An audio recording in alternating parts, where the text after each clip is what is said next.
Hi sir, எப்படி இருக்கீங்க? Very good morning. நம்ம கிளாஸை பற்றி என்னங்கிறது சொல்லுங்கள்.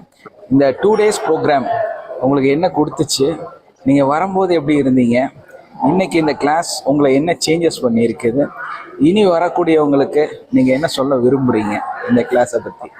ஜஸ்ட் உங்கள் ஃபீலை சொல்லுங்கள். ஓகே? Yes sir. சார், ஆக்சுவலாக இங்கே வர்றதுக்கு முன்னாடி பேசிக் கிளாஸ் அட்டன் பண்ணும்போது நான் தாட் ப்ராசஸை பற்றி கொஞ்சம் ஐடியா தெரிஞ்சிச்சு. தாட் ப்ராசஸ் எப்படி கேன்சல் பண்ணுறது அந்த இதெல்லாம் டேப்பிங் கொடுத்துக்கிட்டு இருந்தோம்.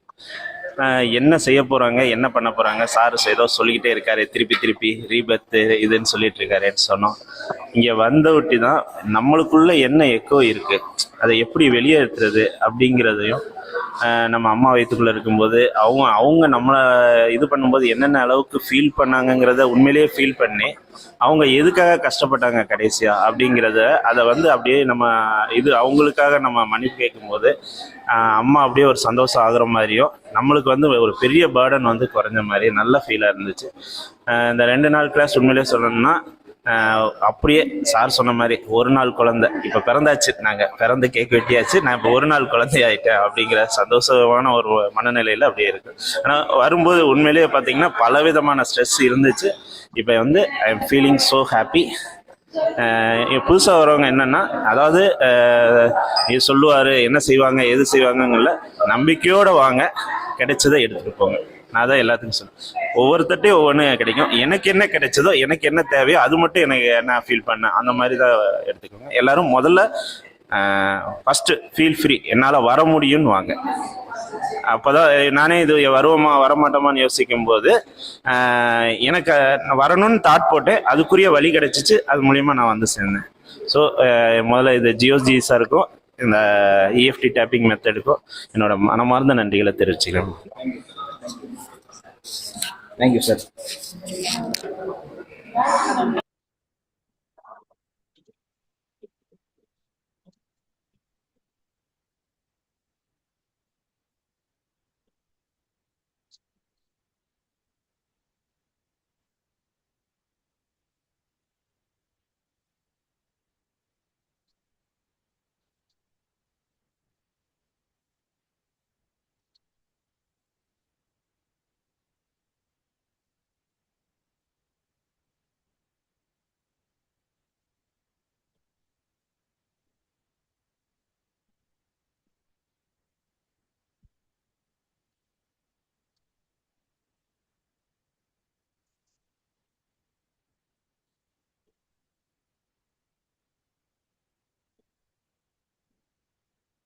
Good morning. வாய்ஸ் கிளியரா இருக்குன்னு நினைக்கிறேன். ஸோ இன்னைக்கு நம்ம என்ன பார்க்க போறோம் அப்படின்னா, good morning sir. Very good morning. Voice கிளியரா இருக்கலாமா? இருக்கு சார். Okay, nice.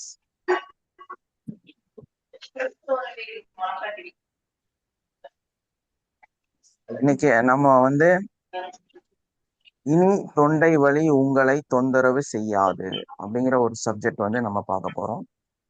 ஸோ இந்த தொண்டை வலிக்கும் நமக்கும் ஒரு பெரிய கனெக்ஷன் இருக்கு.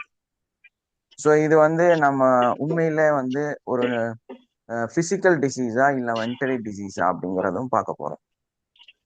நம்மளோட இஎஃப்டி எமோஷனல் ஃப்ரீடம் டெக்னிக் இது உங்களுடைய மனசுல, உங்களோட ஆழ் மனதில் இருக்கக்கூடிய பலவிதமான எண்ணங்களை சரி செய்து, உங்களோட எண்ணங்கள் தான் உங்க நோய்களுக்கு காரணம். உங்களோட வாழ்க்கையில் இருக்கக்கூடிய மிகப்பெரிய பிரச்சனை உயர்வுக்கு, உங்களுடைய வருமானத்திற்கு, உங்க வாழ்க்கையோட மாற்றத்திற்கு உங்களுடைய எண்ணங்கள், உங்களுடைய சிந்தனைகள் தான் காரணம் அப்படிங்கிறத தெளிவுபடுத்தி, அதன் மூலமாக உங்களோட வாழ்க்கையை முழுமையாக மாற்றி அமைக்கக்கூடிய ஒரு அற்புதமான கலை, அற்புதமான ஒரு டெக்னிக் தான் இந்த இஎஃப்டி.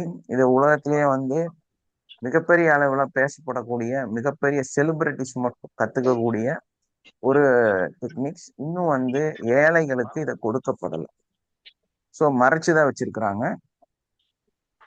ஸோ ஏதோ ஒரு காலத்துல எங்கேயோ ஒருத்தர் ஒரு 20 வருஷத்துக்கு முன்னால ஒரு முயற்சி செஞ்சு தமிழகம் முழுவதும் இதை நடத்துவதற்கான முயற்சி செஞ்சு அவங்க அப்படியே இறந்து போய் ஏதோ நடந்துருச்சு அவங்களுக்கு. ஸோ அதை விட்டுட்டு அவங்களும் போயிட்டாங்க. ஸோ அப்படி நிறைய நபர்கள் இதை ஒரு கேள்வியாக கேட்டு வருடங்களாக இதை எடுத்து சொல்ல, ஏன்னா இது வந்து எல்லாமே ஹையர் அப்பர் கிளாஸ் இருக்கக்கூடியவங்க யூஸ் பண்ணக்கூடிய ஒரு மெத்தட். ஸோ அதனால இதை வளர விடணும். ஸோ இன்னைக்கு இருக்கக்கூடிய பெரிய பெரிய செலிபிரிட்டிஸ் இந்த ஒரு அடிப்படையை தான் பின்பற்றி அவங்க வந்து நடத்திட்டு இருக்கிறாங்க. உலகத்தில் இருக்கக்கூடிய லா ஆஃப் அட்ராக்ஷன் எழுதின லூயி ஹே, கேரி கிளர்க், இவங்கெல்லாம் சேர்ந்து தான் இதை வந்து டிசைன் பண்ணியிருக்காங்க. ஸோ இந்த மாதிரி இன்டர்நேஷனல் லெவல்ல இருக்கக்கூடிய ஒரு அற்புதமான விஷயத்தை தான் வந்து நம்ம உங்களுக்கு கற்றுக் கொடுக்குறோம்.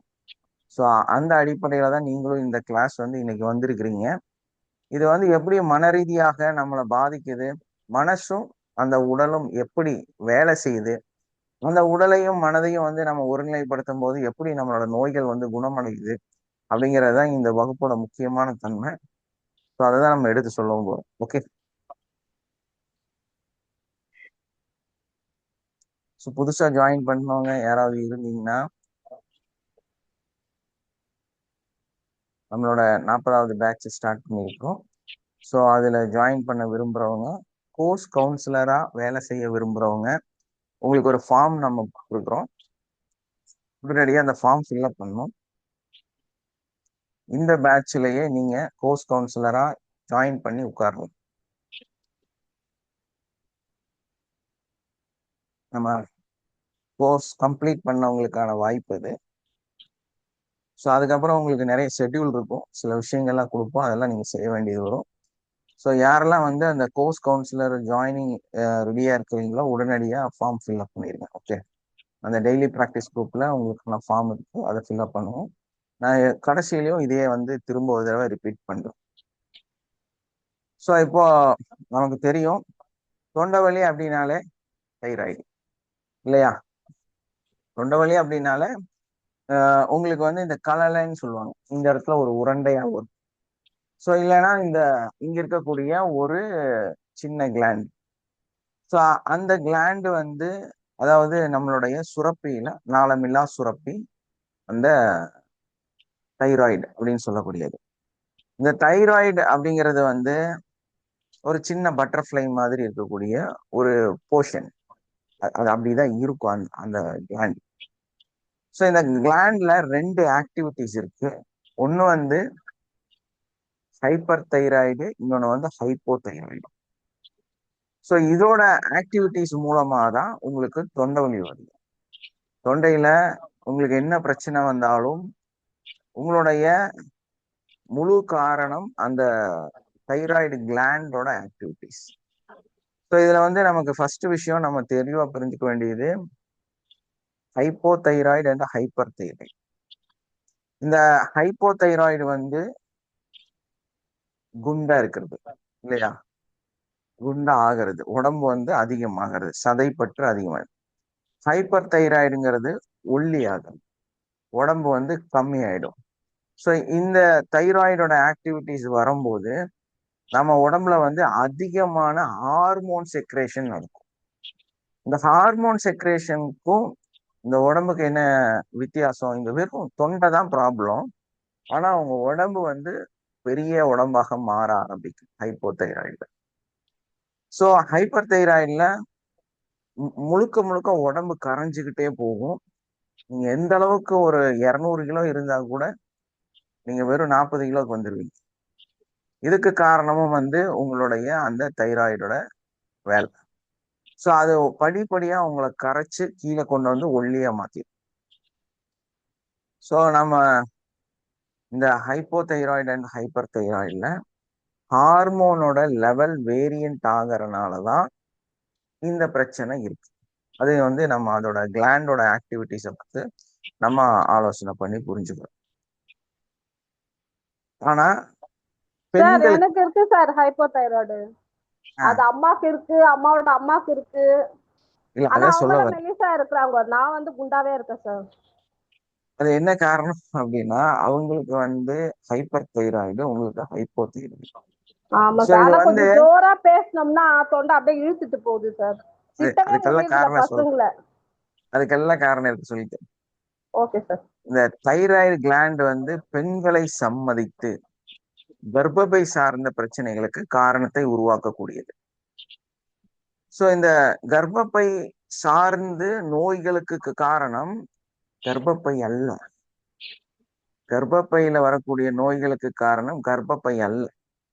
கர்ப்பப்பையில வரக்கூடிய நோய்களுக்கு காரணம் தைராய்டு. புரியுதா? கர்ப்பப்பை சார்ந்த திடீர்னு வந்து கர்ப்பப்பையை ரிமூவ் பண்ணணும்னு சொல்லுவாங்க, அதுல இன்ஃபெக்ஷன் ஆயிடுச்சுன்னு சொல்லுவாங்க. ஸோ அதுல ஏதாவது கம்ப்ளைண்ட் வந்துருச்சு, அதுல வந்து பிசிஓடி வந்துருச்சு, ஃபைப்ராய்டு வந்துருச்சு, ஃபைப்ராய்டு பெருசா growth ஆயிருச்சு. இதுக்கெல்லாம் காரணம் என்னன்னா இந்த தைராய்டு கிளாண்டு தான் காரணம். ஸோ இது இது என்ன இப்படி போய் ஒரு கனெக்டிவிட்டி, ஒரு வலை அப்படின்னு பார்க்கும்போது, இந்த கர்ப்பப்பை சார்ந்த நிகழ்வுகள் எல்லாமே தாய்வழி நிகழ்வுன்னு சொல்றோம்.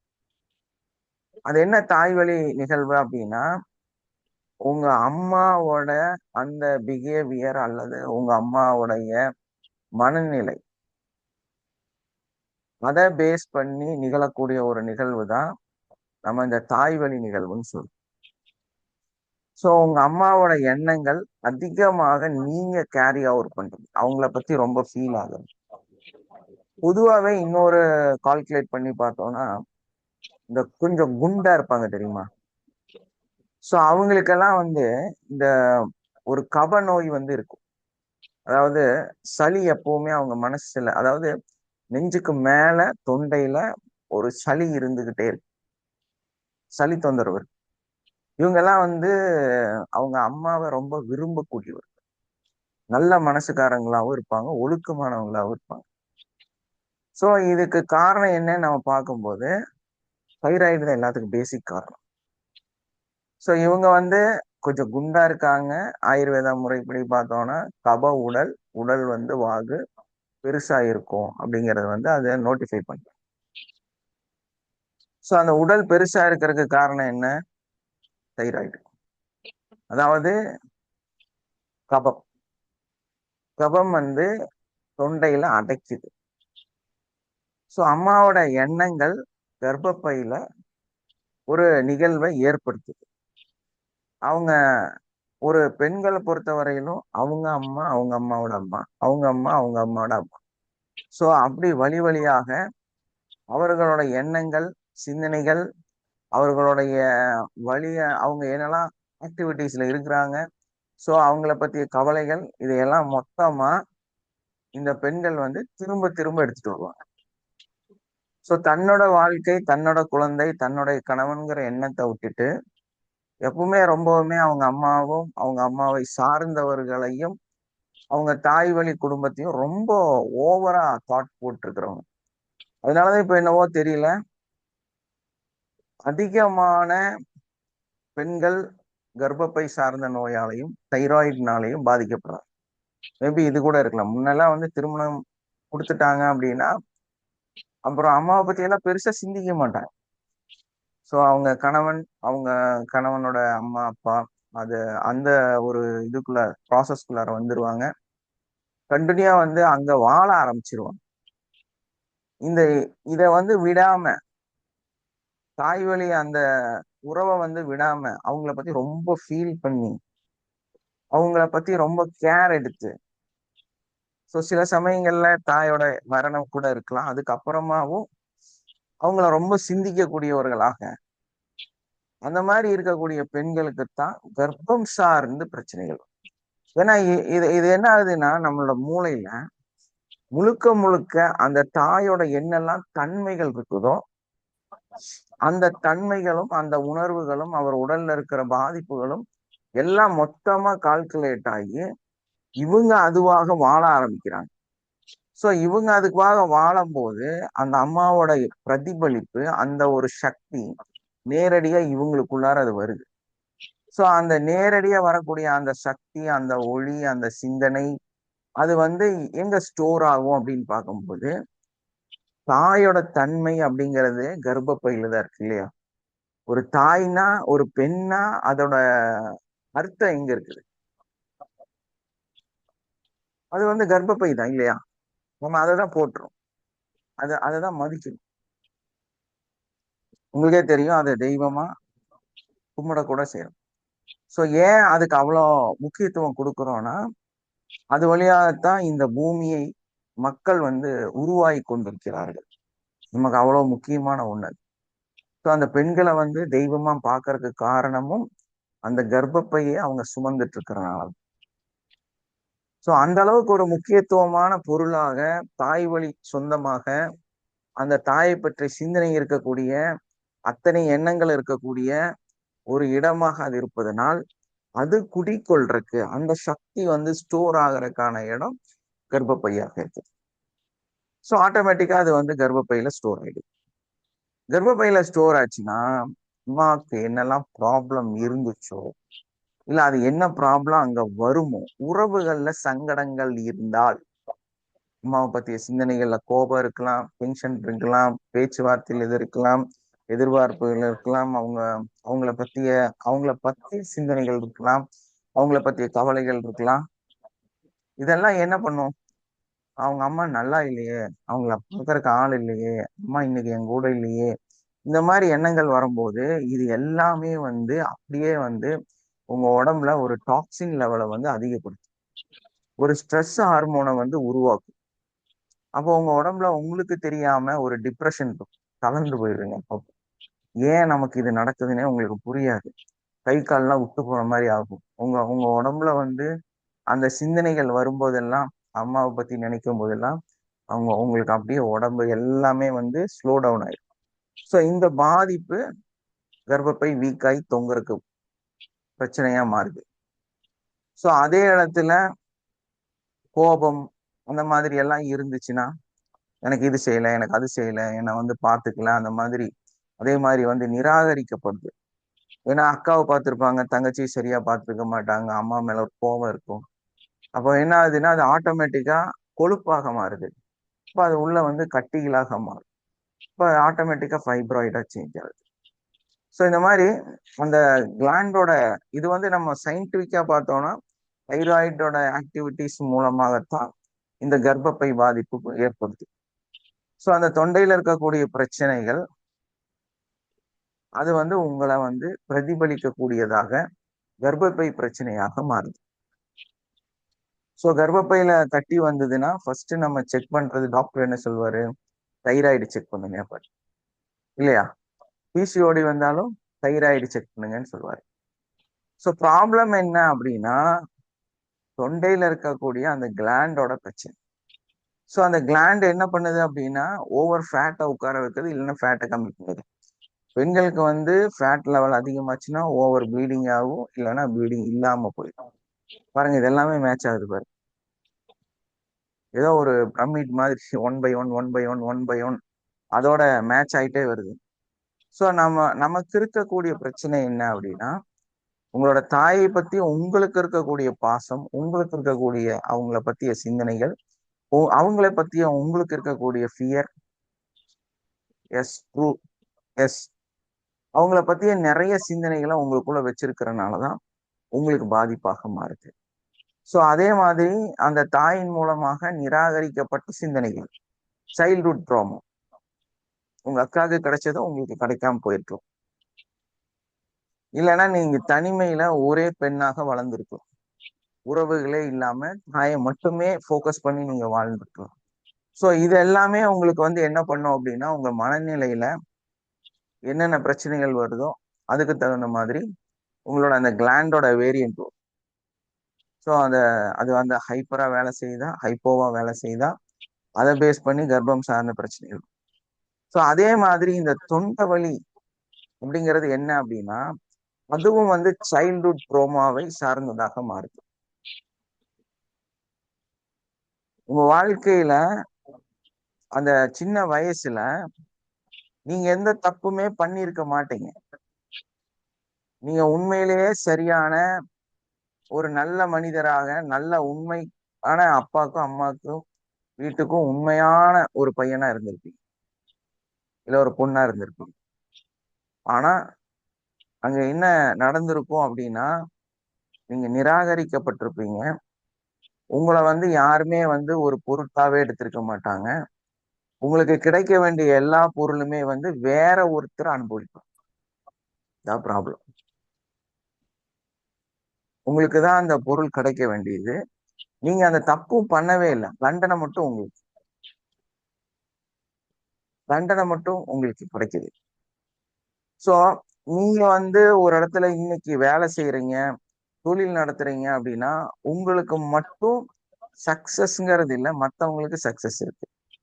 ஸோ உங்களோட ஃபியூச்சரை பத்தி உங்களோட வாழ்க்கையை பத்தி சிந்திக்கும் போது, உங்களோட வாழ்க்கையில முன்னேற்ற பாதையை பத்தி நோக்கி நம்ம நடக்கும்போது, இந்த மாதிரியான விஷயங்கள் உங்களுக்கு மட்டும் நிராகரிப்பு, இந்த சொசைட்டி வந்து உங்களை தள்ளி வைக்கிறது, உங்களை மட்டும் ஒரு டார்கெட் பண்றது, இந்த மாதிரி எல்லாம் நடக்கும்போது ஆட்டோமேட்டிக்கா உங்களுடைய நெஞ்சில துக்கம் வந்து உட்காரும் இல்லையா? உங்களுக்கு மட்டும் பயங்கரமான ஒரு சங்கடம், கவலை, துக்கம், ஸ்ட்ரெஸ், ஆன்சைட்டி, டிப்ரெஷன் இது எல்லாமே உங்களோட நெஞ்சில வந்து உட்காருது. ஸோ அது வந்து அங்க ஒரு கப நிலையை வந்து உருவாக்குது. ஏன்னா அது நுரையீரல் சார்ந்த இல்லையா? ஸோ ஆட்டோமேட்டிக்கா நம்ம உடம்புல வந்து ஒரு எதிர்வினை மாற்றம் வந்து ஏற்படும். ஏன்னா நம்ம ஃபைட் பண்ணோம் இல்லையா? ஏன்னா உரிமைக்காக குரல் கொடுக்கணும். ஸோ உரிமைக்காக குரல் கொடுப்பது, உரிமையை இல்லாமல் ஆகுவது, உங்களுடைய லோனு, இஎம்ஐ, அப்புறம் car loan, TV loan, fridge loan, phone loan, இது அப்புறம் அது இல்லாம ஸ்கூல் ஃபீஸு, குழந்தைகளோட ஃபீஸு, அதுக்கப்புறம் நீங்க நீங்க உங்களோட ஆக்டிடியூட்ஸு.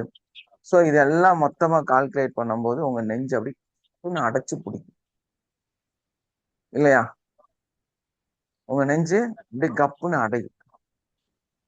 ஸோ இது என்ன பிரச்சனை அப்படின்னா சேம் ப்ராப்ளம். உங்களோட இந்த துக்கம், கவலை, சங்கடம், எதிர்பார்ப்பு, நடக்காமை அதெல்லாம் மொத்தமா சேர்ந்து உங்களுக்கு மட்டும் நடக்காதனால உங்க மனசுல பயங்கரமான ஸ்ட்ரெஸ், ஆன்சைட்டி. மற்ற மனிதர்கள் வந்து ஏன் என்ன வந்து இப்படி வச்ச, கடவுள் ஏன் இப்படி வச்சிருக்கிறார், எனக்கு மோட்சமே இல்லையாங்கிற நிலைமையில நீங்க வாழக்கூடிய தன்மை இருக்கும்போது அது ஆட்டோமேட்டிக்கா என்னது, நம்ம குரல் கொடுக்கணும் இல்லையா? நமக்கு இந்த பாதிப்பு இருக்குங்கிறத நம்ம வெளியே சொல்லணும். அதை எங்க சொல்ல முடியும்? தொண்டையில தான் வேலை செய்யும். வாயு வழியோட தானே உங்களோட பிரச்சனையை வெளியே கொண்டு வர முடியும். ஸோ அந்த பிரச்சனையை வெளியே கொண்டு வரும்போது நம்மளுடைய அந்த சோசியல் ஜஸ்டிஸ் அப்படின்னு வச்சுக்கலாம், அதை நம்ம சொல்ல முடியாம தவிக்கும் போது ஆட்டோமேட்டிக்கா உங்க தொண்டையில வலிகள் வர ஆரம்பிக்கும். ஏன்னா நமக்கு வந்து அந்த சகிப்புத்தன்மை, அதை வந்து நம்ம வெளியே சொல்ல முடியாம அட்ஜஸ்ட் பண்ணி வாழ்றது, நமக்கான உரிமைகளை வந்து எடுத்து சொல்லாம நமக்கு வந்து கஷ்டங்கள் வர்றது, இதெல்லாம் மொத்தமா உங்களை வந்து ஒரு ஹோல்ட் பண்ணுது இல்லையா? ஒரு இடத்துல வந்து உங்களை வந்து கசக்குது.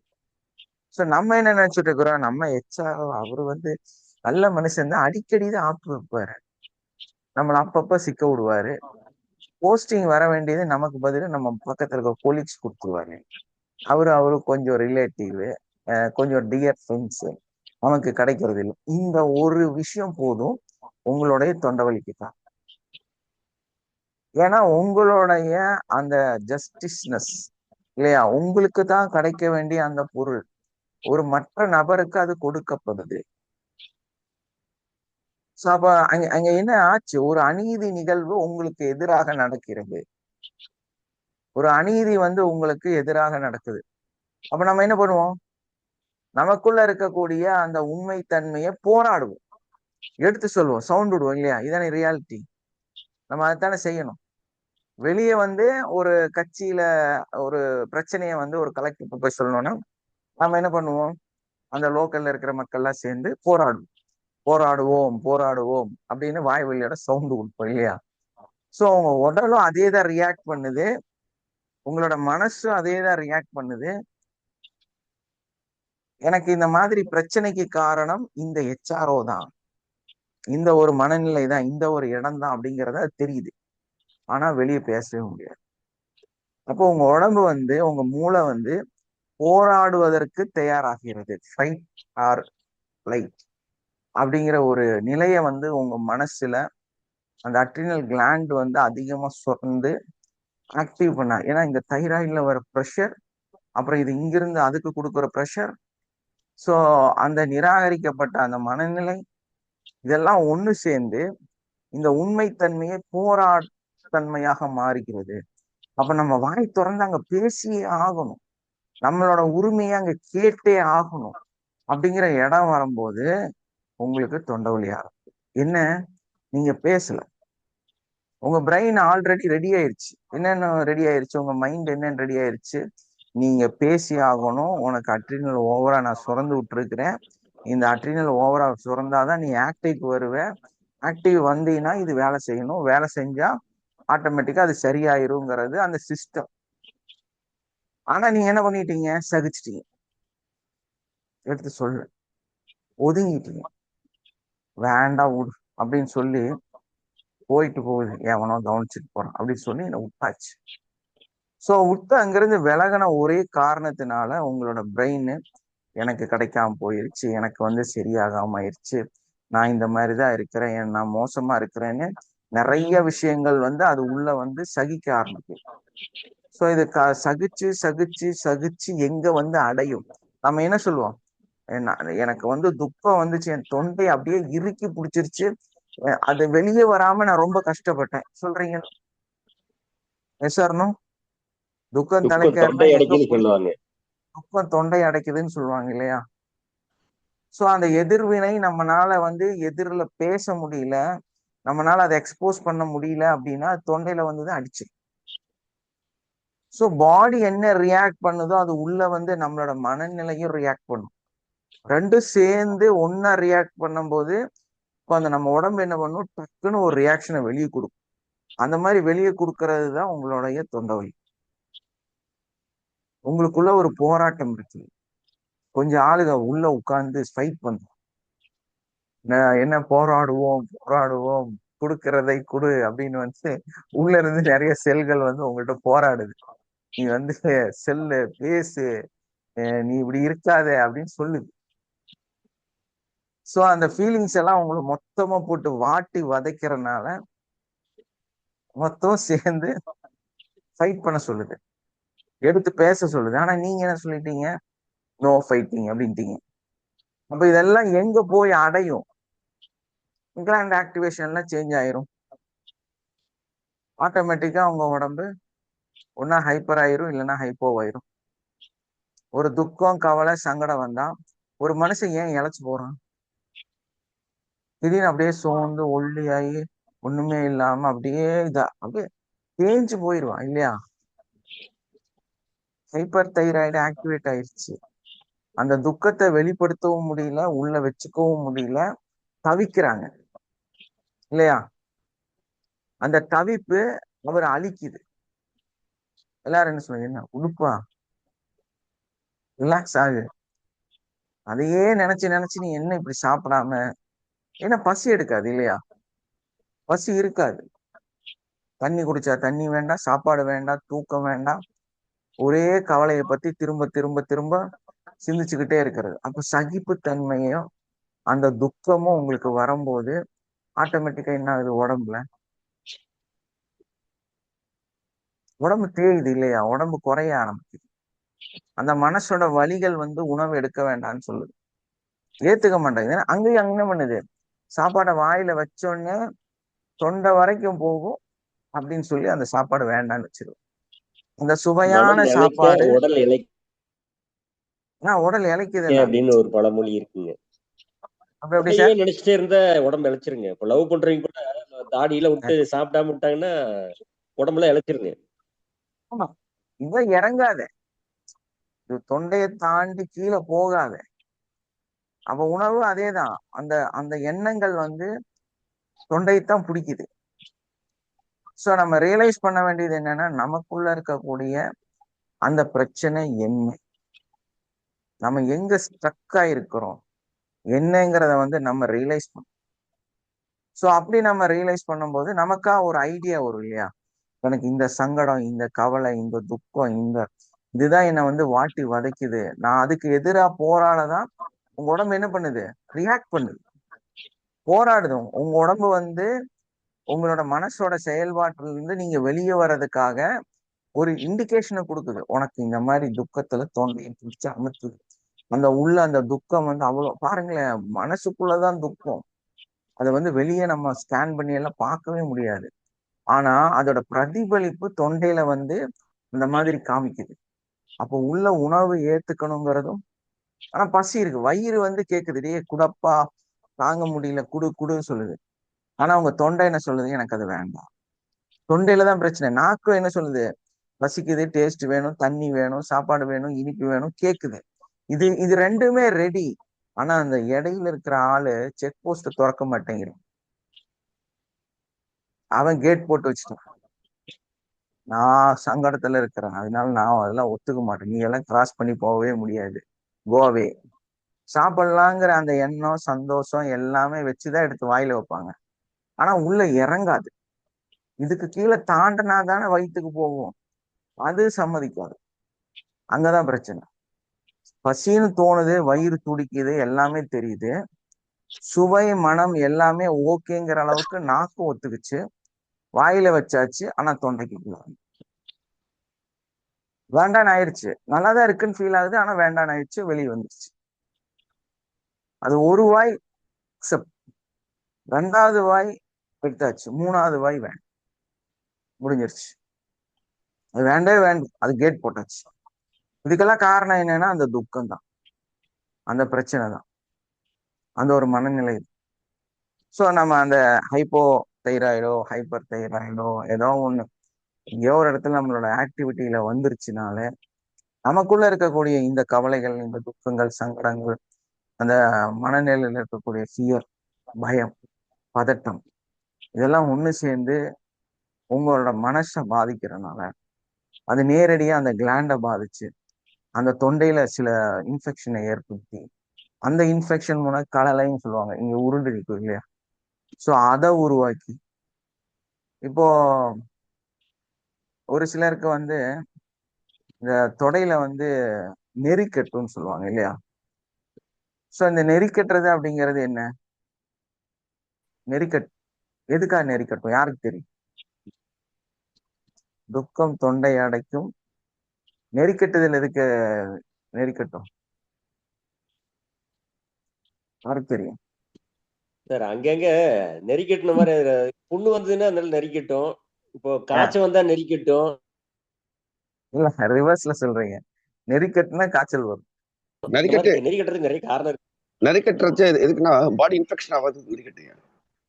கரெக்ட் தான். டபிள்யூபிசி நம்மளுக்காக ஃபைட் பண்ணணும் அப்படின்னு. நரிக்கட்டுறது வந்து காலில் ஏதோ அடிபட்டாலோ இல்ல வேற எதுனா அடிபட்டாலோ அது வந்து நம்ம பாடிக்கு அஃபெக்ட் ஆகாத அளவுக்கு நரிக்கட்டி அது பிளாக் பண்ணும். நரிக்கட்டுதுங்கிறது வந்து ஆக்சுவலா என்னன்னா நம்மளோட உடம்புல வந்து அயன் கண்டென்ட் வந்து கம்மியாயிரும். நம்ம உடம்புல அயன் வந்து கம்மியாகும். அப்ப என்னன்னா நம்மளோட இம்யூன் சிஸ்டம் வந்து குறைஞ்சிருச்சு. ப்ராப்ளம் என்ன? நம்ம உடம்பு போராடும் தன்மையிலிருந்து குறைஞ்சிருச்சு.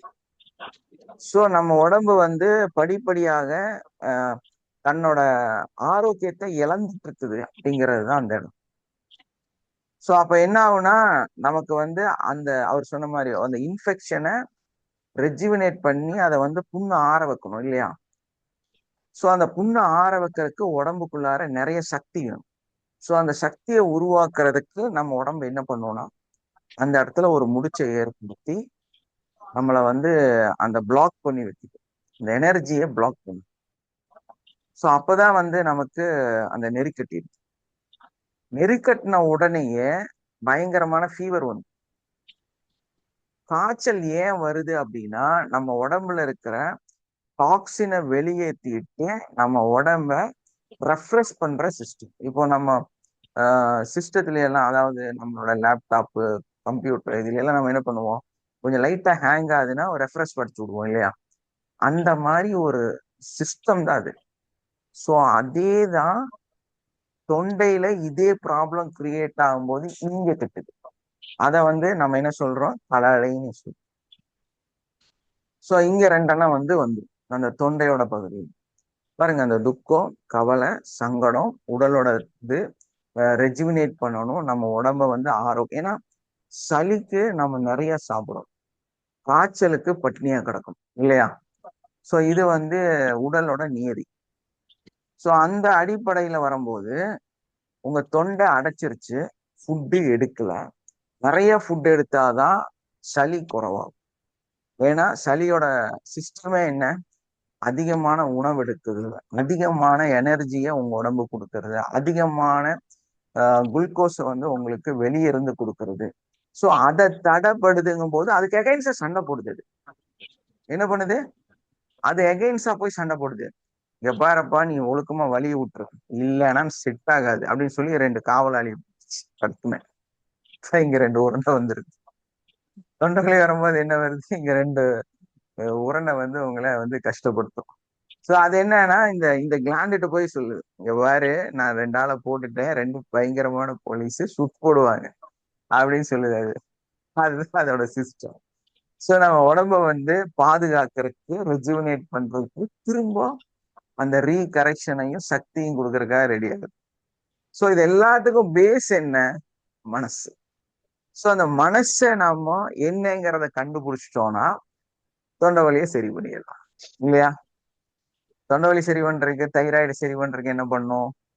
அம்மா மேல எவ்வளவு பாசம் இருக்குன்னு கணக்கு பண்ணும். அவ்வளவுதான் விஷயம். வெரி சிம்பிள் இல்லையா? Easy method. மருந்தெல்லாம் தேவையில்லை. உங்களுக்கு மருந்தெல்லாம் தேவையில்லை. உங்களுக்கு கர்ப்பப்பை பிரச்சனை இருக்கா? கர்ப்பப்பை ப்ராப்ளம் இருக்கா? என்ன பண்ணும்? ஃபர்ஸ்ட் உங்க அம்மா மேல உங்களுக்கு எவ்வளவு பாசம் இருக்குன்னு பார்க்கணும். என்ன பண்ணும்? ஃபர்ஸ்ட் உங்க அம்மா மேல எவ்வளவு பாசம் இருக்குன்னு பார்க்கணும். உங்க அம்மாவை பத்தி நீங்க எவ்வளவு சிந்திக்கிறீங்கன்னு பார்க்கணும். அவ்வளவுதான். Very simple. சோ அதை கால்குலேட் பண்ணிட்டு நம்ம அதை எவ்வளவு குறைக்கணும்னு சார் சிந்திக்கணும். அப்பதான் ரொம்ப யோசிக்க கூடாது, அட்டாச்சா இருக்க கூடாதுன்னு சொல்றீங்களா? கண்டிப்பாமா. அப்போ நம்ம அப்படி இருந்தா கூட போன் பண்ணிடுறாங்களே சார், அப்படியே எமோஷனலா பேசிடுறாங்களே. இல்ல, நம்ம தான் நம்ம எல்லாத்தையுமே உருவாக்குறோம். நீங்க உங்க அம்மாவை பத்தி ரொம்ப ஒரு ஃபீல் ஆகுறதுனாலதான் அந்த இடம் வருது உங்களுக்கு. சோ ஆட்டோமேட்டிக்கா நீங்க வந்து உங்களுக்கு லைஃப் ஆயிருச்சு, நீங்க அம்மாவாயிட்டீங்க, உங்களுக்கு நிறைய கடமைகள் இருக்கு இல்லையா? ஆமா சார். சோ அதனால நீங்க அதை வந்து செய்யறதுக்கு என்ன வழிகள் நம்ம பார்க்க ஆரம்பிச்சோம். ஓகே, அப்ப மெடிசன் எடுக்கிறது வேண்டாம். மெடிசன் எடுக்க வேண்டாம், அம்மாவை எடுக்காம இருந்தா சரி சார். அதுதான் மெடிசன். 150 mg எடுக்கிறேன் சார் நானு. 150 mg எடுக்கிறேன் ஹைப்போதைராய்டுக்கு. ரொம்ப அதிகம் அதுவே. நமக்கெல்லாம் மருந்தெல்லாம் தேவையில்லை, புரிஞ்சுட்டா சரிங்க போதும். சார். சரிங்க சார், தேங்க்ஸ் சார். அதை புரிஞ்சுட்டு நம்ம நம்ம என்ன தப்பு பண்றோம், நமக்குள்ள என்ன மனநிலைகள் இருக்கு, நம்ம என்னெல்லாம் நமக்குள்ள நடக்குது அப்படிங்கிறத ரியலைஸ் பண்ணாலே ஆட்டோமேட்டிக்கா சரியாயிடும். சார் வாழ்க புரியுதா? வளமுடன். சும்மா வாழ்க்கை வளம். இப்ப ஹஸ்பண்டோட கணவனோட மத்த அன்பு கிடைக்கல, அந்த பிரச்சனைக்கும் யூட்ரஸ்ல ப்ராப்ளம் வருது இல்லைங்க சார் மேஜரா? கண்டிப்பாமா, கண்டிப்பா வரும். கணவன் இழந்த பெண்களுக்கு அதே மாதிரி அவங்களுக்கு கணவனோட, ஏன்னா அந்த தொடர்பு, அந்த உபயோகம், ஏன்னா அது வந்து கொஞ்சம் வேரியண்டா இருக்கு. கணவனோட வரக்கூடிய நோய்க்கும் அம்மாவோட வர்ற நோய்க்கும் கொஞ்சம் வித்தியாசம் இருக்கும். ஏன்னா அந்த 2 மனநிலையும் கொஞ்சம் மாற்றம் இருக்கு. சோ இது வந்து அந்த உபயோகம் சார்ந்த பிரச்சனை. இது வந்து உபயோகம் இல்ல, அவங்களுடைய ஹெல்த்த பற்றிய கவலை. அப்படி 2 வித்தியாசம் இருக்கு. அந்த உபயோகத்துல வர பிரச்சனைனாலதான் கணவன் மூலமாக கர்ப்பப்பை நோய் வந்து வரக்கு வாய்ப்பு இருக்கு. அவங்க கிட்ட இருந்து போதிய அன்பு கிடைக்கல அப்படின்னும் போது இவங்களுக்கு அது மாதிரி பிரச்சனை வருது இல்லைங்க சார்? இது வந்து நம்ம அந்த சப்ஜெக்ட் வந்து கொஞ்சம் வேரியண்டா இதோட நம்ம மிங்கிள் பண்ண முடியாது. ஏன்னா இது வந்து காரணம் வந்து தைராய்டு. கர்ப்பப்பை ப்ராப்ளத்துக்கு ஒரு காரணம் வந்து தைராய்டு. சோ அது வந்து இந்த மாதிரிதான் வரும். அது வந்து என்னன்னா உறவுகள் சார்ந்து அது வேற சப்ஜெக்ட். ஆக்சுவலா அதோட கிளாண்டு வேற, சப்ஜெக்ட் வேற, அதோட சிஸ்டமே டோட்டலா வேற. சோ அது செயல்பாடு சார்ந்தது அது. சோ அதனால வந்து உங்களுக்கு வரலாம், அது வேற சப்ஜெக்ட். நம்ம வந்து ஒரு நோய்க்கு பல காரணங்கள் இருக்கும் இல்லையா? ஒரு காரணமாக அந்த ஒரு நோய் வந்து வராது, பல காரணங்கள் இருக்கும். அதுல ஒரு காரணம் நம்ம இன்னைக்கு நம்ம ஒரு சப்ஜெக்ட் பேசிட்டு இருக்கிறோம். ஏன்னா தொண்டை தான் நம்மளோட சப்ஜெக்ட். கர்ப்பப்பை வந்து பார்ட் ஆஃப் டிசீஸ். சோ அதனால அதை எடுத்து வச்சு பேசிட்டு இருக்கோம். புரியுதுங்களா? Thank you sir. Yes, thank you. ஒரு நாள் அதை பத்தி நான் பேசியிருக்கிறேன், ஒரு வீடியோ இருக்கு. அதாவது உங்களோட கர்ப்பப்பை பிரச்சனையில ஒரு நாள் வந்து நம்மளோட வீடியோல ஒரு சப்ஜெக்ட் வந்து ஆணோட இதனாலதான் உங்களுக்கு கர்ப்பப்பையில ப்ராப்ளம் வருதுங்கிறத பத்தியும் உறவுகள் பத்தியும் அதுல பேசியிருப்பேன். நீங்க முடிஞ்சா அதுல போய் பாருங்க. இல்லைன்னா வருங்காலத்துல நம்ம ஒரு நாள் அதை பத்தி பேசுவோம். Okay, okay sir. இன்னைக்கோட டைமிங்க்கு நம்ம இதுதான் கவர் பண்ண முடியும். இதுக்கே இன்னும் நிறைய இருக்குது. ஏன்னா இதோட ஹார்மோனோட சிஸ்டம் எல்லாம் சொல்லணும் இல்லையா? So, அதனால இதுலயே நிறைய இருக்குது. நம்ம இதே முடிக்கிறதே இன்னைக்கு கஷ்டம். சோ இதை முடிச்சிடலாம் இன்னைக்கு. தொண்டை வலியை எப்படி ஸ்டாப் பண்றதும் நமக்கு தெரியணும் இல்லையா? ஏன்னா மெயின் கான்செப்ட் ஆண்களுக்கு அப்போ தொண்டை வலி வருது சார் அப்படின்னா அவங்களுக்கு பதில் சொல்லணும் இல்லையா? சோ ஆண்களுக்கு ஏன் தொண்டை வலி வருது அப்படின்னு பார்க்கும்போது கடன் பிரச்சனை தான். மெயின் பேசிக் அதுதான். ஸ்கூல் ஃபீஸ் கட்டணும், வீட்டுக்கு வாடகை கொடுக்கணும், இல்லைன்னா கரண்ட் பில் கட்டணும், ஒய்ஃப்க்கு செலவுக்கு சாப்பாட்டுக்கு, பட்ஜெட் மாசமான பட்ஜெட் இல்லையா? இது எல்லாமே வந்து ஒரு ஆணை கஷ்டப்படுத்துது. ஸோ அவரோட அந்த மொத்த கால்குலேஷனும் வந்து இன்னைக்கு இந்த செலவு, நாளைக்கு அது அது அப்படின்ட்டு ஆண்கள் வந்து வெளியே பேசவே மாட்டாங்க. என்ன கடன் பிரச்சனை இருந்தாலுமே அவங்க வந்து என்ன பண்ணுவாங்கன்னா உள்ளே வச்சுக்குவாங்க. பாத்துக்கலாம், அது கொடுத்துடலாம், மாசம் ஏங்க 3ஆம் தேதி கட்டணும், கட்டிக்கலாம். இல்ல உங்களுக்கு எல்லாம் பாத்துக்கலாம், சரி பண்ணிக்கலாம் அப்படின்னு சொல்லி அதை தட்டி கழுத்துட்டு அப்படியே அட்ஜஸ்ட் பண்ணி போவாங்க.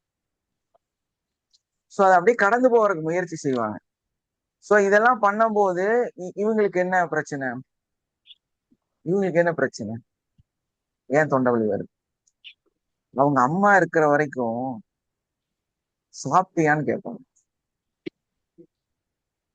மேபி நீங்க சாப்பிடலைன்னா டைமிங் ஆயிடுச்சுன்னா ஃபோன் பண்ணி சாப்பிட்டியான்னு கேட்பீங்க. எத்தனை மனைவி அந்த வார்த்தையை கேட்கறீங்க? மனசாட்சியோட சொல்லு. அவரு வரும்போது வருவாரு, அவரு நான் எல்லாம் குடுத்துட்டு அவர் வேணா சாப்பிட்டுக்குவாரு.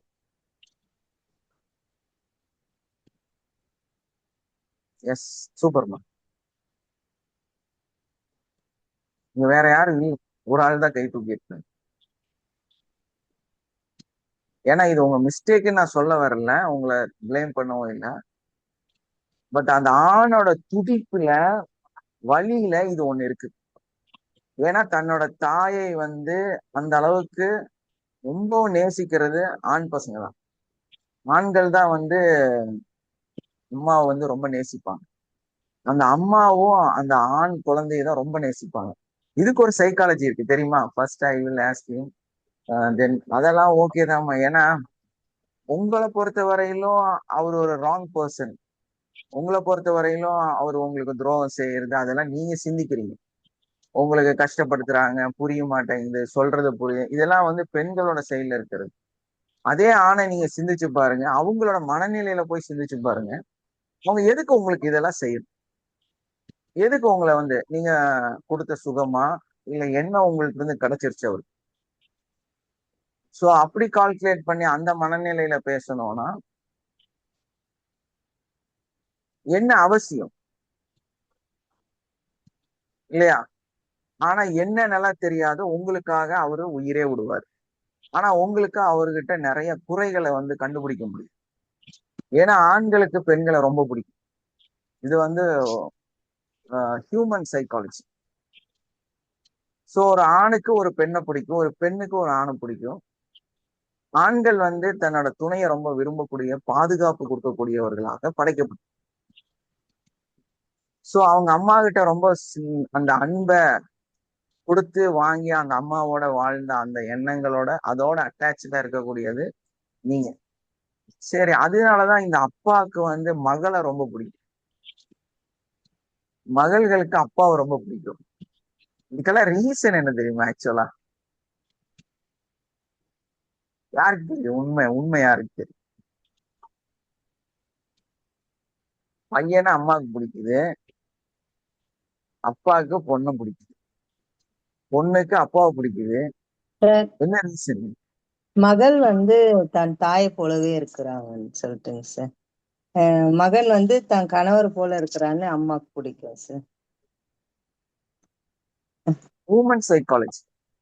Okay okay. ஒரு ஆணுக்கு ஒரு பெண்ணைத்தான் பிடிக்கும், ஒரு பெண்ணுக்கு ஒரு ஆணைத்தான் பிடிக்கும். புரியுதா? ஏன்னா அவங்க அம்மா விரும்புறது அவங்க அப்பாவை, உங்களை இல்லை. ஆக்சுவலா உண்மையா அதுதான். தெரியுங்களா உங்களுக்கு எல்லாம்? நிறைய பேரு புருஷனை மிரட்டுறீங்க, திட்டுறீங்க, சங்கடப்படுத்துறீங்க, கோவப்படுறீங்க, எல்லாமே ஓகே தான். ஆனா உங்களுக்கு அந்த மனைவிக்கு ரொம்ப பிடிச்ச ஆள் யாருன்னா புருஷன், கணவன். தெரியுமா உங்களுக்கு? ரியல்ங்க இதெல்லாம். என்ன நீங்க பேசினாலும் சரி, என்ன கோவத்துல இருந்தாலும் சரி, இந்த உலகத்திலேயே பெண்களுக்கு ரொம்ப பிடிச்ச ஆளு அவங்க கணவர் தான். ரீசன் என்னன்னா இவங்களுக்கு ரொம்ப பிடிச்ச ஆளு அவங்க அப்பா தான். அதுதான் உண்மை. இந்த ஆண்களுக்கு ரொம்ப மகளாட்டினாங்க பிடிச்சது, அப்பாவா பாப்பாங்க, அம்மாவா ஆண்களுக்கு பாப்பாங்க. ரொம்ப எஸ் ஆண்களுக்கு ரொம்ப பிடிச்சது வந்து அவனோட ஒய்ஃப். அவனோட எல்லா இதையும் தீர்த்துக்கிறதும், எல்லா கோவத்தையும் எல்லாத்தையும் காமிக்கக்கூடிய, எல்லாமே உரிமை இருக்கக்கூடியது வந்து அந்த பெண்ணு தான். சோ அந்த ஒரு ரீசன்னாலதான் ஆண்களுக்கு வந்து பெண்கள், அதாவது தன்னோட மகளை ரொம்ப இஷ்டமா. ஆக்சுவலா இந்த டிரான்ஸ்பர் ஆயிருக்கு தவிர உண்மை என்னன்னா, ஏன்னா இவங்க அம்மாவோட சாயல் தான் அந்த பெண். ஏன்னா அந்த எல்லா சிஸ்டமும் அந்த உடம்புல இருக்குது. இந்த அம்மாவை பொறுத்த வரையிலும் அந்த ஆம்பளையோட எல்லா சிஸ்டமும் அந்த பையன் இருக்குது. சோ ஃபேஸ் கட்டும் ஓரளவுக்கு அவன மாதிரியே இருக்கு. சோ அதனால ரொம்ப பிடிக்கும். சரி, ரெண்டுமே பையன் எப்படி சார் அப்படின்னா, நீங்க நல்லா பாருங்க, அம்மா மாதிரி இருக்கிற பையனை அப்பா மாதிரி இருக்கிற பையனை அம்மாவுக்கு பிடிக்கும், அம்மா மாதிரி இருக்கிற பையனை அப்பாவுக்கு பிடிக்கும். பசங்களே நீங்க எஸ் சார். அந்த ஃபேஸ் கட் பார்க்கும்போது ரெண்டு பசங்களா இருக்காங்க, ரெண்டு பொண்ணுகளா இருக்கிறாங்கன்னா இந்த கிராஸ் இருக்கும் இல்ல. சோ உண்மையில இங்க எல்லாம் மொத்தத்தையும் லவ் தாங்க இருக்கு. மொத்தத்துல எதிர்பார்ப்புகளோட இருக்கக்கூடிய ஒரு அன்பு தான் இருக்குது. சோ அதனாலதான் இது நம்ம நினைச்சிட்டு வேற ஏதோ எல்லாம் சிந்திச்சுட்டு இருக்கிறோம், வேற ஏதோ எல்லாம் காரணம்னு நினைச்சிட்டு இருக்கிறோம். அதெல்லாம் ஒண்ணும் கிடையாது. சோ இந்த ஆண்களுக்கு வர்ற பிரச்சனை என்னன்னா, இந்த அம்மா கேட்ட கேள்விய ஒய்ஃப் கேட்கல. அம்மா எடுத்த டேக் கேர ஒய்ஃப் எடுக்கு. அங்கதான் வந்து என்ன ஆகுது அப்படின்னா இவங்களுக்கு பிரச்சனையாக மாறுது. அதே மாதிரி சமுதாயத்துல தன்னோட கருத்தை வெளிப்படுத்த முடியல. காரணம் மனைவி. எஸ். சோ அதை வெளிப்படுத்த முடியாதனால துக்கம் அடைக்கும். துக்கம் அடைக்கிறதுனால தொண்டை பிடிக்குது, தொண்டை பிடிக்கிறதுனால உரிமையை வெளிப்படுத்த முடியல, எடுத்து சொல்ல முடியல. இருக்கு பயங்கரமான பாசம், அன்பு எல்லாமே இருக்கு, ஏதோ ஒரு நாள்ல தீத்துட்டு போயிடுறதுங்கிற அளவுல தான் இருக்குது. அதை வந்து வெளிப்படுத்துற நிலையில இல்லை. சோ அந்த ஒரு எதிர்பார்ப்பு, அந்த அந்த ஒரு நிமிஷம் சாப்பிட்டீங்களா, எப்படி இருக்கிற, நல்லா இருக்கியா, அந்த மாதிரி ஒரு வயசுக்கு அப்புறம் அவங்க அம்மா இல்லாம ஆனப்புறம் அவருக்கு மொத்த வாழ்க்கையிலையுமே அது இல்லாம போயிருது. அந்த வார்த்தையே இல்லாம போயிடுது. தன்னோட எல்லா நிகழ்வுகளும் தானே பார்த்துக்கணும், தானே செஞ்சுக்கணும், தானே வந்து அதை உணர்ந்துக்கணும், உணர்வுகளை வந்து அடக்கிக்கணும், வலிகளை வந்து வெளி சொல்லக்கூடாது. அதே மாதிரி வந்து இந்த கடன் பிரச்சனைகள்லாம் வந்து ஷேர் பண்றதோ, அவங்க கவலைப்படுற அளவுக்கு பேசுறதோ இருக்கக்கூடாது. சோ இதையெல்லாம் மொத்தமா சகிச்சு போறனால இவங்களுக்கு இந்த பிரச்சனை வர ஆரம்பிச்சு. சோ அதனால அந்த ஆக்டிவிட்டிஸ்னாலதான் கொஞ்சம் குண்டாகுறாங்க, உடல் வந்து பருமனாக மாறுது, சிலர் இளைச்சு போயிடுறாங்க, சிலர் ரொம்ப மோசமாயிடுறாங்க. ஒரு சிலர் எல்லாம் நான் பார்த்திருக்கிறேன், கணவன் மனைவி பிரச்சனை ரொம்ப ஒரு மீடியமான வயசு, ரொம்ப வயசான மாதிரி பல்லெல்லாம் போய் ஆள் ஒரு மாதிரியா இருப்பாங்க, இல்லைன்னா கொஞ்சம் ஓவரா பாடி வச்சு ஒரு மாதிரியா இருப்பாங்க. சோ இந்த மிட்ரேஞ்சில யாருமே இருக்க மாட்டாங்க. இதுக்கு காரணம் மிட்ரேஞ்சில இருக்கிறவங்க பார்த்தாலே சொல்லுவாங்க, ஒரு 60-70 வயசு இருக்கும் ரெண்டு பேர்த்தையும் பார்க்கும்போது, வா என்ன வயசானாலும் ரெண்டு பேரும் வேற லெவலப்பா சொல்றாங்கல்ல. பாருங்க, ஹீரோயின் ஹீரோயின் மாதிரி வராங்க, 60 வயசு ஆச்சு, யாராவது சொல்ல முடியுமா? புது மாப்பிள்ளை பொண்ணு மாதிரி வராங்க, அவங்கள பாரு முடியுமா? 2 பேர்த்துக்கும் நடுவுல ஓரளவுக்கு அந்த மேட்சிங்கும் ஓரளவுக்கு அட்ஜஸ்ட்மெண்ட்டும் 2 பேர் பரஸ்பரம் அந்த அன்பை வந்து பரிமாற்றம் செய்யறதும் இந்த ஏக்கங்கள் இல்லாம இருக்கிறதும் தான் காரணம். எங்க வந்து இந்த இன்பேலன்ஸ் ஆகுதோ ஆண்களுக்கு பிரச்சனைகள் வரும், நோய்கள் வரும், அவங்க பாதிக்கப்படுவாங்க. புரியுதா? நீங்க இவங்களை விட்டுட்டு உங்க அம்மா பின்னாடி போனீங்கன்னா உங்களுக்கு கர்ப்பப்பையில பிரச்சனை வரும், தைராய்டு ப்ராப்ளம் வரும். உங்க அம்மாவை தூக்கி வீசுங்க. உங்களுக்கு முக்கியம் உங்க புருஷன்தான், உங்க அம்மா இல்ல. புரியுதா? நான் உண்மையாதான் சொல்லுவேன். என்ன ரிசல்ட் வேணுமோ அதைத்தான் சொல்லுவேன். உங்க அம்மாவை தூக்கி குப்பையில போடுங்க. உங்க அம்மா இல்ல உங்க வாழ்க்கை, உங்க கணவர் தான் உங்க வாழ்க்கை. மாறுங்க, உங்க கர்ப்பப்பை சரியாயிடும், உங்களுடைய தைராய்டு ப்ராப்ளம் சரியாயிடும். உங்க ஒய்ஃப் இல்ல, உங்க ஒய்ஃப் தான் முக்கியம். உங்க ஒய்ஃப் கிட்டதான் எல்லாமே இருக்கு. உங்க அம்மா சொன்ன வார்த்தை அல்ல. அந்த கவலைய அந்த சங்கடத்தை தூக்கி வெளியே வீசுங்க. இந்த சொசைட்டி இல்ல, உங்களோட பிரச்சனைகளை இங்க மாத்துங்க. ஆட்டோமேட்டிக்கா என்ன ஆகும்? நீங்க நல்ல ஒரு யங்கான ஸ்ட்ராங்கான ஆம்பளையா மாறிடுவீங்க. உங்களுக்குள்ளார எல்லா இதுவும் இருக்கும். ஸோ சொசைட்டில நிறைய விஷயத்த நம்ம நிரூபிக்கணும்னு நடக்கவே கூடாது. நிறைய பேர் ஊரை திருத்த நடப்போம். உங்களுக்கு எல்லாத்துக்கும் தொண்டையில பிரச்சனை, தவறான வார்த்தைகள் நிறைய பேசுறது, கத்துறது, இதெல்லாம் என்னன்னா பொதுவாவே வந்து நேத்து கூட ஒரு ப்ரோக்ராம் பார்த்துட்டு இருந்தோம். டாட்டூ நிறைய போட்டுட்டு இது பண்ணாங்க. என்னோட மனசுல ஒண்ணுதான் தோணுச்சு. அவங்க எத்தனையோ கருத்துக்களை பேசினாங்க, எத்தனையோ அவங்கள வந்து சரிப்படுத்துறதுக்கான விஷயங்களை வந்து சொன்னாங்க. பட் எனக்கு ஒண்ணுதான் ஏன் மனசுல திரும்ப திரும்ப ஓடிட்டே இருந்துச்சு. இவங்க வந்து இந்த சமுதாயத்துக்கு எதிரான விஷயத்த வந்து வெளிப்படுத்துறாங்க. அவங்க வந்து ஒரு மிகப்பெரிய போராளியாக தன்னை வந்து வெளிப்படுத்துறாங்க. அப்படின்னா என்ன அர்த்தம்? நீங்க வந்து மற்ற மனிதர்களை வந்து உங்களோட எதிரியாக பாக்குறீங்க, அன்செக்யூர்டா நீங்க ஃபீல் ஆகுறீங்க, அதனாலதான் நீங்க டேட்டு போட்டுக்கிறீங்க அப்படின்னு தான் எனக்கு தோணுச்சே தவிர. ஸோ அப்புறம் அந்த டாக்ல ஒரு லிமிட்டுக்கு அப்புறம் ஒரு டாக்டர் வந்து அதைத்தான் சொன்னாரு. இவங்கெல்லாம் வந்து ஒரு இன்செக்யூர் பர்சன்ஸா அவங்க ஃபீல் ஆகுறாங்க. அவங்க அவங்கள வந்து நம்புறது இல்லை, இந்த உலகத்தை நம்புறது இல்லை, இந்த சமுதாயத்தை நம்புறது இல்லை. அந்த ஒரு இடம் தான் இவங்களுக்கு வந்து இந்த பிரச்சனைக்கு காரணம். அதை வந்து அவங்க பிரதிபலிக்கிறது தான் இப்படி பண்றாங்க. உண்மையும் அதுதான். தன்னை வந்து தனித்துவமாக காண்பிச்சு கொள்ளணும் ஒரு மனுஷன் நினைக்கும் போது அவங்க என்ன பண்ணுவாங்க?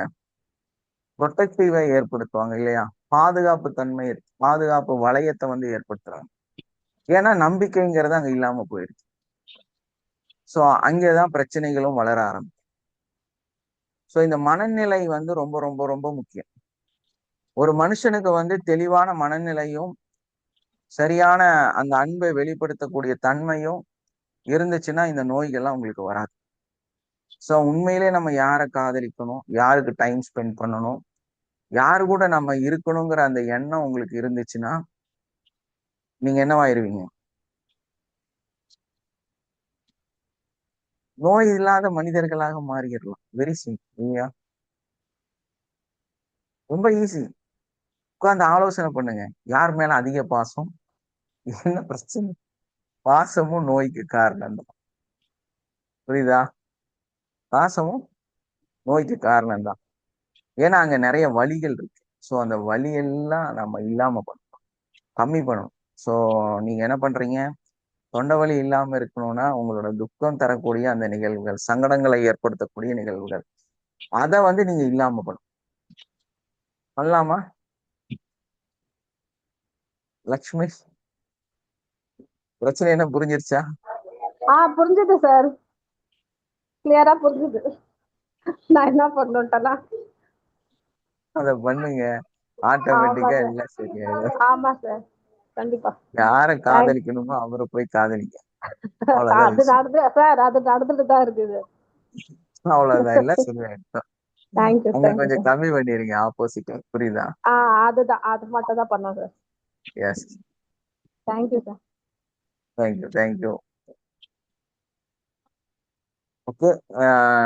நீங்க தெரிஞ்சுக்க வேண்டிய இந்த விஷயங்கள் வந்து நிறைய பேசியிருக்கணும். ஸோ இந்த கிளாஸ் எப்படி இருந்துச்சு? நேற்று வந்து 40வது பேட்ச் ஃபர்ஸ்ட் டே ஸ்டார்ட் பண்ணியிருக்கோம்.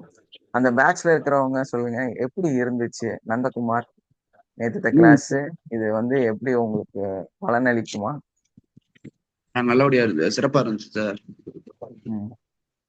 கிளாஸ் இன்னும் நிறைய விஷயத்த அந்த கிளாஸ்ல கத்துக்கிறோம் சார். நிறைய விஷயங்கள் இருக்கு. ஓகே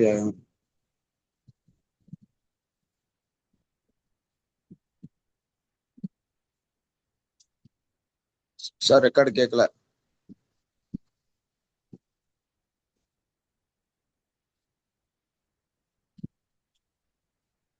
கேக்குதா? ஓகேவா?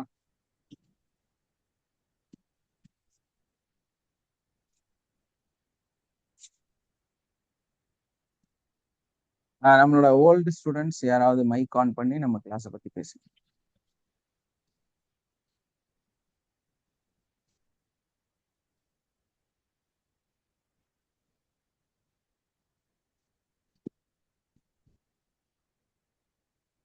சார் வணக்கம், வாழ்க வளமுடன் சார்.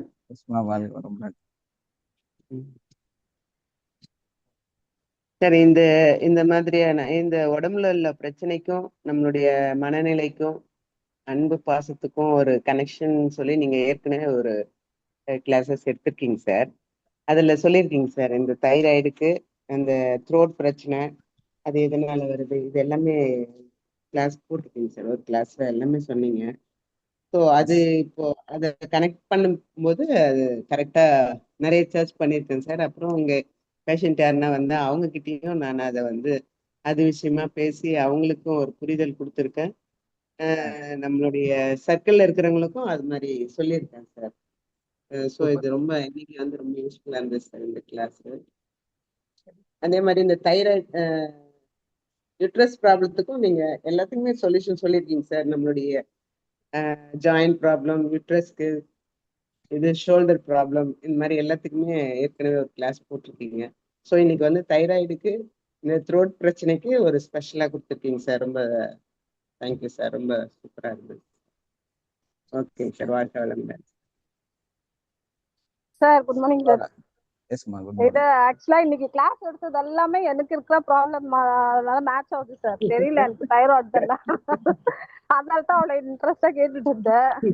ஆக்சுவலா தைராய்டு எதுக்கு வருது, என்னத்துக்கு ப்ராப்ளம், இதெல்லாம் கொஞ்சம் கிளியர் ஆச்சு சார். ஆக்சுவலா நீங்க முதல்ல சொன்னீங்க இந்த ஸ்கின் டிசீஸ் கூட நீங்க சென்னை பிடிக்காதுன்னு சொன்னதுனால தான் வருதுன்ட்டு. இப்போ அது பிடிக்குதுன்னு சொன்னோன்னா அந்த டிசீஸே இல்லாத ஆயிடுச்சு இப்போ. அதான் மெயின். நீங்க ஒரு ஒரு இதுக்கும் சொல்யூஷன் கொடுப்பீங்க பாருங்க, அதெல்லாம் தெரிஞ்சுக்கிடும் போது ரொம்ப நான் சந்தோஷமா இருக்கேன் சார். இஎஃப்டி நமக்கு எவ்வளவு ஹெல்ப் பண்ணுறது இது மூலமா தெரியுது சார். டெய்லி ப்ராக்டிஸ் பண்ண அப்புறம் ஒரு ஒருத்துக்கும் சொல்யூஷன் தெரியுது. டிசீஸ்க்கு நிறைய டிசீஸ் கூட நீங்க சொல்லியிருக்கீங்க. அந்த வீடியோஸ் எல்லாம் போய் பார்ப்ப டவுட் இருந்துச்சுன்னா அப்பவே கிளியர் ஆயிடும் சார். மறுபடியும் எங்க அம்மாக்கெல்லாம் சொல்றேன். இப்போ அவங்க தைராய்டுக்கு மெசேஜ் போட்டு விட்டேன். அப்புறம் கால் பண்ண அப்படின்னு சொன்னாங்க இப்பதான். அதே மாதிரி நீங்க இந்த யூடியூப்ல போடுறதுல அவங்களுக்கு ஃபார்வர்ட் பண்ணி விடுறோம். அவங்களுக்கும் சில டவுட் எல்லாம் இருக்குன்னு சொன்னாங்க சார். நான் அப்புறம் உங்களுக்கு கால் பண்ணி சொல்றேன். Thank you very much sir. Thank you. Ma'am, இப்போ வந்து சார் வந்து நமக்கு அந்த டேப்பிங்லேயே சொல்லி கொடுத்துருக்காருல்ல, ஒரு ப்ராப்ளம் வந்ததுன்னா நம்ம அது எதனால வந்தது, எந்த சூழ்நிலை, எப்போ ஸ்டார்ட் ஆச்சு அப்படின்னு நம்ம உட்காந்து அதை டேப்பிங் பண்ணும்போது இந்த மைண்ட்ல இருந்ததுனால தான் இந்த ப்ராப்ளம் வந்ததுன்னு நம்ம அதை உட்காந்து கனெக்டிவிட்டி பண்ணும்போதே தெரிஞ்சிடும். அதுலயே நிறைய விஷயங்களும் இருக்கு. நம்ம இஎஃப்டில உட்காந்து டேப்பிங் பண்ணும்போது யோசிச்சோம்னா எந்த டைம்ல எப்போ ஸ்டார்ட் ஆச்சு, எதனால இந்த நோய் வந்தது நம்ம உட்காந்து டேப் பண்ணும்போதே நமக்கு இதனாலதான் இந்த ப்ராப்ளம் வந்தது நம்ம கண்டுபிடிக்கிறதுக்கான ஒரு சொல்யூஷன் இந்த டேப்பிங்லயும் கிடைக்கும், இஎஃப்டிலயும் நமக்கு கிடைக்குது இல்லையாங்க சார்? நீங்க அதுதானே சார் சொல்லி கொடுத்துட்டு இருக்கீங்க? கண்டிப்பா. நமக்கு வந்து இத நம்ம சுல்தானா பர்வீன் கேக்குறாங்க, இந்த மாதிரி ஒரு சயின்டிபிக்கான இந்த கிளாஸஸ் வந்து அதிகமா கொடுங்க அப்படின்னு சொல்லி. ஆக்சுவலா இதெல்லாம் வந்து ஒரு ஒரு சப்ஜெக்ட் எடுத்து புரியறதுக்காக நம்ம பேசுறோம். இது வந்து வெளியிருந்து பாக்குறவங்களுக்கு கரெக்ட். பட் அதே டைம்ல வந்து உள்ள இருந்து பாக்குறவங்களுக்கு இதெல்லாம் வந்து வேஸ்ட். என்ன ரீசன் அப்படின்னா, இவங்க ஆல்ரெடி அதை வந்து ரியலைஸ் பண்ணியாச்சு. ஸோ அவங்களுக்கு எல்லா நோயும் அது வந்து இந்த கான்செப்ட்னே கிடையாது. எல்லாத்துக்குமே ஒற்றை தீர்வாக நம்ம ஒரு தீர்வு வந்து அவங்களுக்கு கற்றுக் கொடுத்தாச்சு. ஸோ அவங்க வந்து அதை ஒரு தடவை ரியலைஸ் பண்ணி உட்காந்து ஒரு டேப்பிங் பண்ணா நோயை தூக்கி குப்பையில போட்டுருவாங்க. இதுதான் அது உண்மை. ஸோ அதனால வந்து நம்ம ஸ்டூடெண்ட்ஸை பொறுத்த வரையிலும் இதுக்கெல்லாம் வந்து பெருசா அவன்லாம் வந்து எதுவும் செய்ய வேண்டிய அவசியமே கிடையாது. ஸோ அவங்க பண்ண வேண்டியது ஒரு சின்ன கரெக்ஷன், அவ்வளவுதான். ஸோ அது என்னன்னு அவங்க சொன்ன மாதிரி, உமா சொன்ன மாதிரி தான், உட்கார வேண்டியது, டேப்பிங் பண்ண வேண்டியது, அந்த ஸ்கேனிங் பண்ண வேண்டியது, கண்டுபிடிக்க வேண்டியது, நம்ம என்னன்னு ஃபீல் ஆக வேண்டியது, ஆட்டோமேட்டிக்கா அது சொல்லிடும். அது என்னன்னு கண்டுபிடிச்சிடலாம். எக்கோக்கு நம்ம என்ன பண்ணணுமோ அதை பண்ணணும். டக்குன்னு காணாம போயிருப்போது நோய். Yes sir. அவ்வளவுதான். மனசு அவங்க சரியானாவே நோய் சரியாயிருதுங்க. எல்லாமே அவங்க சரி பண்ணிடுவாங்க. வேணும் உங்களுக்கு சேர்ந்து சரி பண்ணி தருவாங்க. புரியுது? அதனால அவங்கள பொறுத்த வரையிலும் நீங்க என்ன சயின்ஸை கொண்டு வந்து வச்சீங்கன்னாலும் தூக்கி வீசிடுவாங்க. ஏன்னா எந்த ஸ்டூடெண்ட்ஸுக்கு அதெல்லாம் தேவையில்லை. சயின்ஸே தேவையில்லை, நாலேஜே தேவையில்லை. நோய்ங்கிறதே வந்து அவங்களுக்கு கிடையாது. ஏன்னா அதை எப்படி ஃபோக்கஸ் பண்றது, எப்படி சரிப்படுத்துறதுன்னு அவங்களுக்கு ஐடியா தெரியும். ஸோ கன்ஃபியூஸே கிடையாது. அவங்களுக்கு எந்த கிளாஸுமே உண்மையில அவசியம் இல்லை. ஏன்னா ஒரே தீர்வு, அதுக்கான என்ன செய்யணுங்கிறத நம்ம ரொம்ப தெளிவா சொல்லி கொடுத்து வச்சிருக்கோம். ஸோ அதனால அவங்க எல்லாம் அது ரிஸ்க் எடுக்கிறது இல்லை. யாராவது ரிஸ்க் எடுக்கிறீங்களா டிசீஸ்க்காக? அதான் விஷயம். ரிஸ்க் நோய் எல்லாம் எடுக்கல இல்லாம. சார். எமோஷனலே ம் இல்லாத ஆயிடுச்சு சார். அப்ப எங்க சார் ரிஸ்க் எடுக்க முடியும்? ஆமா. உங்களுக்கு எல்லாம் என்ன வயசு? என்ன சார் திரும்ப அப்படி கேக்குறீங்க? பேருதான் சார் 40 எங்களுக்கு ஆனா 16 நமக்கு வயசு வந்துட்டு சார். இன்னும் சின்ன வயசு 16 சார். சார். ஆமா. இது பாருங்க, என்ன வயசு?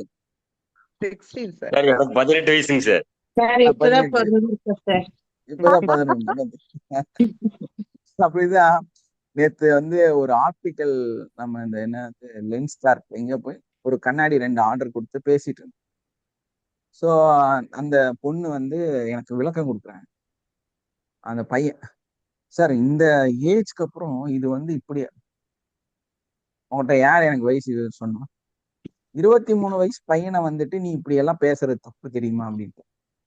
அவனுக்கு ஒரு மாதிரி ஆயிடுச்சு. எனக்கு வயசானாதான் நான் அந்த இதெல்லாம் பேசணும், எனக்கு பவர் அதிகமாயிட்டு இருக்குது. ஸோ நான் வந்து கண்ணாடி போடாம என்ன பண்ணலான்னு தான் நான் வந்து உங்கள்கிட்ட இது எடுத்துட்டேன். ஆக்சுவலா உண்மை அதுதான். ஆக்சுவலா வந்து இது லாங் சைட்ல இருக்கிறது கொஞ்சம் பிளர்ரா இருக்கிறதுனால கண்ணாடி போட்டிருக்கிறேன். அதே டைம்ல என்ன ப்ராப்ளம்னா, அதே கண்ணாடிய அப்படியே போட்டா இங்க பக்கத்துல இருக்கிறது தெரியாது. ஏன்னா எனக்கு கண்ணாடி கழட்டுனா நல்லா கண்ணு தெரியும். ஸோ அதை வந்து சரி பண்றதுக்கு ஒரு எக்ஸ்ட்ரா வந்து நம்ம வந்து அந்த பவர் வந்து மாத்தி சரிப்படுத்துறோம். சார் இந்த பவர் வந்து அதிகமா இருக்கு. ஐ ப்ராப்ளம் வர்றதுக்கு கூட என்ன ரீசன் இருக்கா சார்? கண்டிப்பா. எனக்கெல்லாம் வந்ததுக்கு காரணம் ஒண்ணே ஒண்ணுதான், என்னோட ஃப்ரெண்டை நான் ரொம்ப டீப்பா இது பண்ணியிருக்கிறேன். ஸோ அதனால எனக்கு வந்து அன்னைக்கு கண்ணாடி போட வேண்டிய ஒரு சூழ்நிலை வந்துருச்சு. ஏன்னா நான் என்னோட 6th ஸ்டாண்டர்ட் படிக்கும் போது என்னோட ஃப்ரெண்டோட கடையில போய் கண்ணாடி கடையில வந்து சும்மா உட்காந்துட்டு இருந்தேன். எங்க வீட்ல யாரும் கண்ணாடி போடல, யாருக்கும் வந்து கண்ணாடி போட வேண்டிய அவசியம் வரல. பட் என்னோட ஃப்ரெண்டோட கடை, டெய்லி சாயந்தரமான அங்க போய் உட்காந்து அதெல்லாம் நோண்டுறது, அந்த கண்ணாடி மாட்டுறது, இந்த வேலையெல்லாம் செய்யுது. ஏழாவது 7th ஸ்டாண்டர்ட் வரும்போது நான் கண்ணாடி போட்டேன். ஸோ அதை ரொம்ப விரும்பிட்டேன் நான். ஸோ அதனால அப்ப போட்டு விட்டாங்க. ஸோ அது வந்து அந்த ரிலேட்டட் தான். ஸோ நம்ம எதை நம்ம நேசிக்கிறோமோ அது சம்டைம்ஸ் நம்மளோட அது ஒட்டிக்கும் இல்லையா? Okay sir. நான் ஏதோ பெரிய ரீசன் எதனா இருக்குமோ டிசீஸ் அப்படின்னு நினைச்சேன். இருக்கும் காரணங்கள் வந்து கண்டிப்பா இருக்குது. கண்ணாடி வந்து நம்ம போடுறதுக்கான காரணங்கள் வந்து நிறைய நிலைகள் வந்து இருக்கு. கண்டிப்பா ஒரு நாள் அதை பத்தியும் பேசுவோம். சரிங்களா? Okay sir. ஓகே எப்படி சார். வந்து தேங்க்யூ சார். கண்ணாடியை ரிமூவ் பண்றதுக்கு அதுக்கு என்ன மனநிலை இருக்குன்னு கண்டிப்பா பேசுவோம். Okay sir. Thank you sir. Okay, நம்மளோட 40வது பேட்ச் ரன்னிங்ல இருக்கு. அதுக்காக அங்க ஜாயின் பண்ண எல்லாத்துக்கும் ரொம்ப ரொம்ப நன்றி. தொடர்ந்து இந்த மாதிரி வகுப்புகளை வந்து நீங்க அதுல ஜாயின் பண்ணிருக்கிறவங்க அட்டன் பண்ணிட்டு வாங்க. நிறைய நாலேஜ் உங்களுக்கு கிடைக்கும், நிறைய விஷயம் கத்துக்குவீங்க. சார்னோ சார் வணக்கம் சார். வணக்கம் சார். வணக்கம். நேற்று கிளாஸ் நல்லா எக்ஸலண்டா இருந்தது சார். எனக்கு தான் இந்த வைஃபை நெட் இஷ்யூவால ஃபுல்லாக அட்டன் பண்ண முடியல. ஆனால் ஒரே ஆ, ஒரு சப்ஜெக்ட் மட்டும் புரிஞ்சுக்கிட்டு, இப்போ நான் அக்குபஞ்சர் ஹீலிங் கொடுக்குறேன். ஆ, அப்போ கொடுக்குறப்போ சொல்லுவேன், அலோபதிக் டாக்டர் ஒரு மரத்தை அழிப்பாங்க, நாங்கள் அது வேர் அழிப்போம். ஆனால் அதையும் தாண்டி நீங்கள் விதை அழிக்கணும்னு சொன்னீங்க. நல்ல ஒரு எக்ஸலண்ட்டான ஒரு இது. ஏன்னா அலோபதிக்கில் வந்து ஒரு பிரச்சனைனா மேலோட பார்ப்பாங்க, நம்ம அதை இன்டீரியரை பொறுத்து அது வேர் வரைக்கும் அதை இது பண்ணோம்னா மரம் வளராது. ஆனால் நீங்கள் அது விதையே இருக்கக்கூடாதுன்னு பார்க்குறீங்க. அது நல்ல தாட்டாக இருந்தது. கண்டிப்பா சார். ஆனா அதான் லாஸ்ட் ஒரு 30 மினிட்ஸ்ல தான் கேட்டேன், அட்டன் பண்ண முடிஞ்சது. நல்ல கிளாஸ் இது. ரொம்ப நெட் இஷ்யூ நல்ல ரெக்கார்டிங் ப்ராப்ளம் வரும். வச்சு உங்களுடைய இதுவெல்லாம் சரியா கேட்க முடியல என்னால. ரெக்கார்டிங் வரும், அது உட்காந்து ஃபர்ஸ்ட் கிளாஸ் அப்படி இருக்கு. சரி okay, thank you thank you sir. Okay, thank you sir. வாழ்க வளமுடன். வாழ்க வளமுடன். Okay, thank you all. Have a nice day. Love you all. Thank you வாழ்க வளமுடன். தேங்க்யூ Wind up பண்ணிக்கலாமா? Thank you, sir. Thank you sir. Love you sir. நன்றி சார், நன்றி. தேங்க்யூ.